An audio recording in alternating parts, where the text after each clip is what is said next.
देखिए, आज हम लोग करेंट अफेयर्स का एक इम्पोर्टेंट टॉपिक करने जा रहे हैं G20। ठीक है, तो G20 क्या है? कितने लोगों को अभी यही नहीं समझ में आया होगा कि G20 आखिर है क्या। G और 20 अब समझते हैं कि G20 में आखिर कौन कौन सा देश आता है। ठीक है, समझेंगे सब कुछ कैसे क्या है, कौन सा देश G7 है, कौन G8 है, G20 है, कौन यूरोपियन कंट्री है। उसके बाद और भी क्या क्या चीज़ है समझेंगे। ठीक है, इसका कब फॉर्मेशन हुआ, उसके बाद क्या क्या नियम चेंज हुआ, 2008 के बाद क्या नियम चेंज हुआ, उसके बाद क्या हुआ, सब आज की वीडियो में हम लोग समझ लेंगे। तो देखिए, सबसे पहला क्वेश्चन है, आप लोगों के माइंड में आता होगा कि G20 आखिर है क्या। देखिए, G20 कहने से मतलब आ रहा है कि G का मतलब होता है ग्रुप, लिखे हैं कि G का मतलब होगा ग्रुप ऑफ 20, यानी कि 20 देशों का एक ग्रुप, 20 देशों का एक ग्रुप, 20 देशों का एक क्या हो गया, ग्रुप हो गया। और वह ग्रुप क्या करता है, 20 देशों का ग्रुप, इतना समझ में आ गया। और वह ग्रुप क्या करता है, वो ग्रुप क्या करता है कि एक मीटिंग बैठाता है। क्या करता है, एक मीटिंग बैठाता है। और किस चीज़ पर मीटिंग बैठाता है, मीटिंग बैठाता है समझ में आ गया। लेकिन कोई भी ग्रुप अगर मीटिंग बैठाएगा तो किस चीज़ पर मीटिंग बैठाएगा, मीटिंग बैठाएगा, अगर मान लीजिए कोई भी ग्रुप मीटिंग बैठा रहा है तो कोई ना कोई तो टॉपिक होगा। तो G20 का क्या टॉपिक था, किस चीज़ पर मीटिंग बैठा रहा है, तो G20 पर यही टॉपिक है कि अर्थव्यवस्था को बढ़ाने के लिए। ठीक है, और भी है समझेंगे। तो G20 का मतलब अभी समझ में आएगा कि G20 है क्या। ठीक है, अब समझते हैं कि G20 में कितने कंट्रीज जो हैं पार्टिसिपेट लिए हैं, कितने कंट्रीज पार्टिसिपेट हैं, कौन नहीं है, कौन कंट्रीज है और कौन नहीं है। तो देखिए, G20 में 19 कंट्री जो है पार्टिसिपेट किए हैं और एक जो है यूरोपियन यूनियन, एक क्या है, यूरोपियन यूनियन है। तो 19 कंट्रीज और एक यूरोपियन यूनियन। ठीक है, अब समझिए। देखिए, G20 समझ में, ग्रुप ऑफ 20, 19 कंट्रीज और एक यूरोपियन यूनियन। ठीक है, अब देखिए G20 आप लोगों को समझाने के लिए हम एक चैट के थ्रू बताए हैं, चैट के थ्रू लिखे हैं, इससे समझिएगा। देखिए, पहले क्या था कि G7 को, पहले क्या था, G8 था, पहले क्या था, G8 था। तो G8 से देखिए, G7 में जो दिख रहा है Canada, France, Germany, Italy, Japan, United kingdom और यूनाइटेड स्टेट। G7 में ही आता था रसिया भी, G7 में ही क्या आता था, रसिया भी G7 में ही आता था। रसिया किस में आता था, G7 में आता था। लेकिन रसिया को क्या कर दिया गया, अलग कर दिया गया। जब रसिया को अलग किया गया तो ये कितना हुआ, 1 2 3 4 5 6 7। तो जब 7 बच गए, 7 कंट्रीज बच गए, तो ये 7 कंट्रीज अपना नाम क्या रख लिए, अपने ग्रुप का नाम क्या रख लिए, G7। तो उस टाइम क्या हो गया, G7। तो अब रसिया अकेले हो गया, तो ये अपना क्या रख लिया, G8। रसिया क्या रख लिया, G8। अब देखिए, G8 के बाद अब जितने कितने बचे, 20 था, 8, 1 2 3 4 5 6 7 इधर, एक 8 इधर। तो अब इधर देखिए, एक ये रहा अर्जेंटीना, इंडोनेशिया, तुर्की, ऑस्ट्रेलिया, मैक्सिको, ब्राज़ील, सऊदी अरब, चाइना, साउथ अफ्रीका, इंडिया और साउथ कोरिया। ये जो देश हैं, ये ऐड भी हो गए। और एक हो गया यूरोपियन कंट्री। यानी कि कहने का मतलब है कि G7 और G8 के कंट्रीज को मिलाकर और इधर 12 कंट्रीज को मिलाकर क्या बनाया गया, एक समूह बनाया गया। उसका नाम क्या दे दिया गया, टोटल का G20 दे दिया गया। क्या नाम दे दिया गया, G20। आई होप आप लोगों को G20 समझ में आ गया होगा। अब समझते हैं हम, देखिए अब समझते हैं। मान लीजिए अब आपके मन में एक क्वेश्चन आता होगा कि इसका फॉर्मेशन कब हुआ, स्थापना इसका कब हुआ था, G20 का स्थापना कब हुआ था। देखिए, फॉर्मेशन इसका कब हुआ था, इसका फॉर्मेशन हुआ था, आपको इसका फॉर्मेशन हुआ था 26 सितंबर 1999 को, 26 सितंबर 1999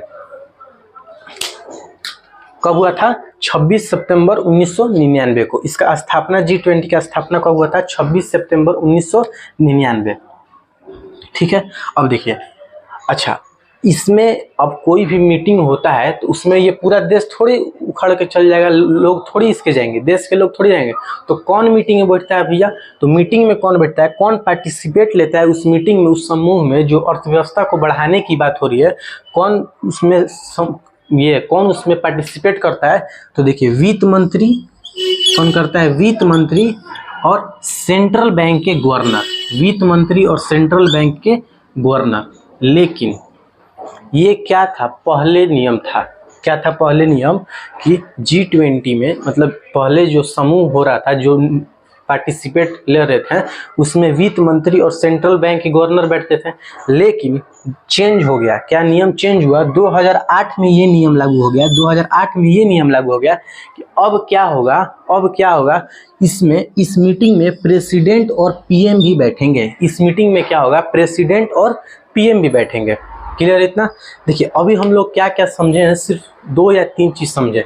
पहला तो G20 क्या होता है। G20 बताए हैं कि 19 देश का और एक यूरोपियन कंट्री मिलाकर अपना एक क्या बनाता है, एक समूह बनाता है और अर्थव्यवस्था को बढ़ाने की बात करता है, यानी कि उसमें मीटिंग करता है। उसी को क्या कहते हैं, G20 कहते हैं, यानी कि ग्रुप ऑफ 20।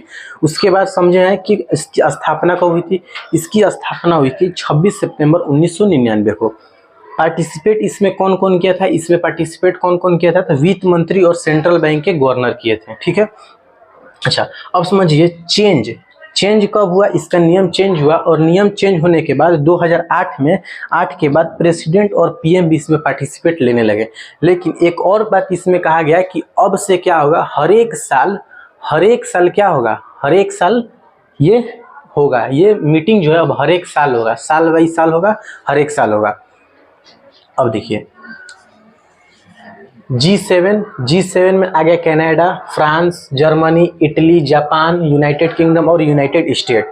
ये टोटल क्या हो गया G7। अगर मान लीजिए क्वेश्चन में ऐसा बोलता है कि G7 का, मान लीजिए ऑप्शन दे दिया यूनाइटेड किंगडम, इटली, जापान और ब्राजील। G7 का इसमें से कौन एक देश नहीं है, तो ब्राजील हो जाएगा। ठीक है, इसको याद कर लीजिएगा। G8 में सिर्फ और सिर्फ रसिया आता है और जो बाकी बचा सबको मिलाकर एक समूह जो बनता है उसका नाम क्या दे दिया गया, G20।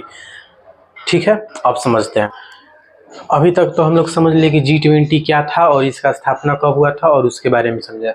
अब देखिए कि G20 इंडिया में कब हो रहा है, तो इस साल 2023 में इंडिया कर रहा है। G20 की अध्यक्षता कौन कर रहा है, इंडिया कर रहा है। और पिछले साल कौन किया था, 2022 में कौन किया था, इंडोनेशिया किया था। और अगला साल यानी कि 2023 में तो इंडिया कर ही रहा है, और 2024 में कौन करेगा, तो 2024 में करेगा ब्राज़ील। 2024 में कौन करेगा, ब्राज़ील करेगा। यानी कि इंडिया कर रहा है, अभी इंडिया कर रहा है, 2024 में कौन करेगा, ब्राज़ील करेगा। और इससे एक साल पहले यानी कि 2023 में G20 की अध्यक्षता कौन किया था, 2022 में G20 की अध्यक्षता किसने किया था, इंडोनेशिया। और 2023 में कौन कर रहा है, इंडिया। क्लियर है? अब देखिए G20 में मीटिंग जो होता है, इसको देखने समझने से पहले ये समझिए, एक वीडियो चला रहे हैं, उसको थोड़ा सा देखिए।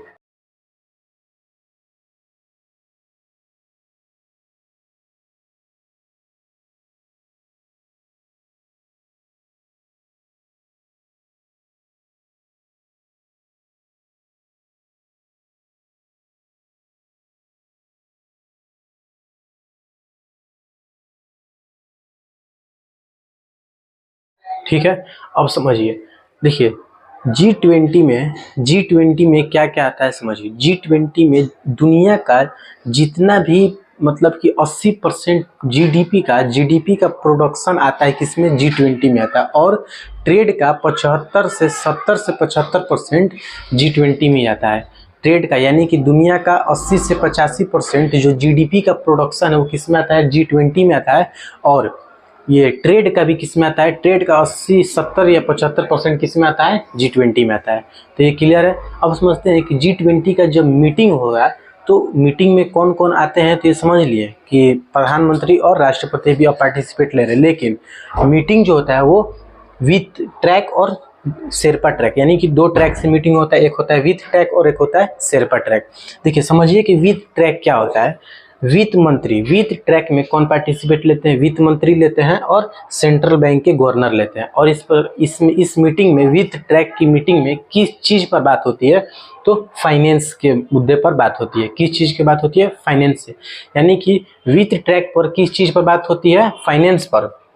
इसमें कौन कौन ये पार्टिसिपेट करते हैं, वित्त मंत्री और सेंट्रल बैंक के गवर्नर। देखिए अब समझते हैं शेरपा ट्रैक क्या है। नेपाल में रहने वाले लोगों का एक जातीय है जिसे क्या कहा जाता है, शेरपा। किसे उसे क्या कहा जाता है, शेरपा। वह हिमालय की चोटियों पर सबसे ऊपर रहते हैं, मतलब चट्टान मतलब ये पर्वतों पर ऊपर सबसे रहते हैं। तो जो मतलब कि जैसे कोई चढ़ने जाता है तो उसकी हेल्प करते हैं। तो ये नहीं समझ में आया कि शेरपा का इसमें क्या मीटिंग में क्या काम है। तो देखिए शेरपा का ये काम है, जैसे जैसे लोगों को चढ़ने में मदद करता है कौन, शेरपा, वैसे ही इंटरनेशनल जब बात होती है, इंटरनेशनल जब ये होता है उसमें मतलब पीएम को शेरपा की जरूरत होती है। और इस साल शेरपा का कौन कर रहा है, अमिताभ कांत कर रहे हैं, अमिताभ कांत। इस साल शेरपा कौन कर रहा है, अमिताभ कांत। यहाँ पर देख सकते हैं G20 का हम एक फोटो लगाए हैं। G20 में अभी मतलब कैसे है, टोटल ग्रुप है G20 का, कौन कौन देश है उसमें भी दिख रहा होगा। अब समझिए यहाँ पर 2023 G20 इंडिया, 2023 में कौन कर रहा है, G20 की अध्यक्षता इंडिया कर रहा है। कब से कब तक करेगा, 1 दिसंबर 2022 से कर रहा है, कब तक करेगा, 30 नवंबर 2023 तक करेगा। थीम ऑफ G20 इंडिया, इसका थीम क्या है, मोटिव क्या है, तो वन अर्थ वन फैमिली और वन फ्यूचर। ये एक नंबर में आ सकता है कि G20 इंडिया का थीम क्या था, तो थीम था वन अर्थ वन फैमिली और वन फ्यूचर। अब समझते हैं। अब देखिए अभी तक हम लोग देखें कि कैसे क्या था। अब समझिए नॉर्थ अमेरिका में कनाडा, यूएस और मेक्सिको, जो G20 में अभी बताए थे देश, वो सब तो एक ही में सब कर दिए थे। G20 सारा एक ही में था। तो अब देखिए कि अलग अलग, अगर मान लीजिए अलग अलग आप लोग याद कर लीजिए, देखिए ऐसे आसान होगा। नॉर्थ अमेरिका में कनाडा, यूएस और मेक्सिको है। साउथ अमेरिका से ब्राज़ील, अर्जेंटीना, अफ्रीका से साउथ अमेरिका, और यूरोप से यूके, फ्रांस, जर्मनी, इटली और रसिया। एशिया से तुर्की, सऊदी अरबिया, इंडिया, चाइना और साउथ कोरिया, जापान, इंडोनेशिया और ऑस्ट्रेलिया। ये तो हो गया हमारा जो G20 का देश था, समूह था, वही था। अतिथि देश, भारत ने अतिथि देश को भी बुलाया है, लेकिन कौन कौन अतिथि देश है समझिए। Bangladesh, Egypt, Mauritius, Netherland, Nigeria, Oman, Singapore और स्पेन। मान लीजिए अगर क्वेश्चन ऐसे देता है कि अतिथि देश इसमें से कौन कौन है, अतिथि देश इसमें से निकालिए, तो देगा तुर्की, सऊदी अरबिया, इंडिया और एक दे देगा इजिप्ट। इसमें अतिथि देश कौन सा हो गया, इजिप्ट हो गया। तो ऐसे आप लोग करिएगा। तो कुछ क्वेश्चन करते हैं, चलिए क्वेश्चन करते हैं। देखिए बताइएगा आप लोग, G20 की फुल फॉर्म क्या है, G20 का फुल फॉर्म क्या है। G20 का फुल फॉर्म है ग्रुप्स ऑफ 20। ठीक है। G20 सम्मेलन में कितने सदस्य देश शामिल होते हैं, 19 सदस्य देश शामिल होते हैं, और एक क्या होता है, एक यूरोपियन यूनियन होता है। G20 की स्थापना कब हुई थी, G20 की स्थापना कब हुई थी, 1999 में। अच्छा अब बताइएगा क्वेश्चन, इनमें से कौन सा देश G20 का हिस्सा नहीं है। ऑप्शन सुनिएगा ध्यान से, सिंगापुर, इंडोनेशिया, मैक्सिको और तुर्की। इनमें से कौन सा देश G20 का हिस्सा नहीं है, क्या बोला ऑप्शन, सिंगापुर, इंडोनेशिया, मैक्सिको और तुर्की। तो कौन सा नहीं है, सिंगापुर, क्योंकि सिंगापुर क्या है, ये सिंगापुर जो है वो क्या है, अतिथि देश है, G20 का देश नहीं है, वो क्या है, अतिथि देश है। ठीक है, याद रखिएगा। अब सुनिए, G20 का पहला शिखर सम्मेलन, G20 शिखर सम्मेलन, इसको क्या कहते हैं, G20 शिखर सम्मेलन। तो G20 का पहला शिखर सम्मेलन कब और कहाँ आयोजित हुआ है, तो G20 का पहला शिखर सम्मेलन कब और कहाँ आयोजित हुआ है, 2008 में अमेरिका, वाशिंगटन। 2008 में हुआ था, कहाँ हुआ था, अमेरिका में। किस शहर में हुआ था, वाशिंगटन में हुआ था। अब समझिए, वर्ष 2023 में G20 शिखर सम्मेलन की अध्यक्षता किस देश ने की। वर्ष 2023 में शिखर सम्मेलन G20 की अध्यक्षता किस देश ने की है, तो कौन देश कर रहा है, भारत कर रहा है। ठीक है, भारत में आयोजित G20 शिखर सम्मेलन 2023 की थीम क्या है, थीम क्या था, वन अर्थ वन फैमिली और वन नेशन। G20 शिखर सम्मेलन 2022 की अध्यक्षता किस देश ने की थी, G20 शिखर सम्मेलन 2022 की अध्यक्षता किस देश ने की थी, तो इंडोनेशिया। क्लियर है, हाँ इंडोनेशिया, 2022 में इंडोनेशिया किया था, और अभी कर रहा है इंडिया, और इसके बाद 2024 में कौन करेगा, ब्राज़ील। देखिए 2024 G20 शिखर सम्मेलन कौन सा देश करेगा, तो ब्राज़ील करेगा। अभी बताएं। अब समझिए, G20 विदेश मंत्रियों की बैठक 2023 कहाँ आयोजित किया गया है, G20 का इंडिया में कहाँ किया गया, न्यू दिल्ली। 2023 में G20 संस्कृति कार्य समूह यानी कि कल्चरल वर्किंग ग्रुप मीटिंग की पहली बैठक आयोजित हुई है कहाँ, खजुराहो कहाँ है, मध्य प्रदेश में। तो आई होप आप लोगों को G20 अच्छी तरह से समझ में आ गया होगा। ठीक है, अब मिलते हैं अगले वीडियो में।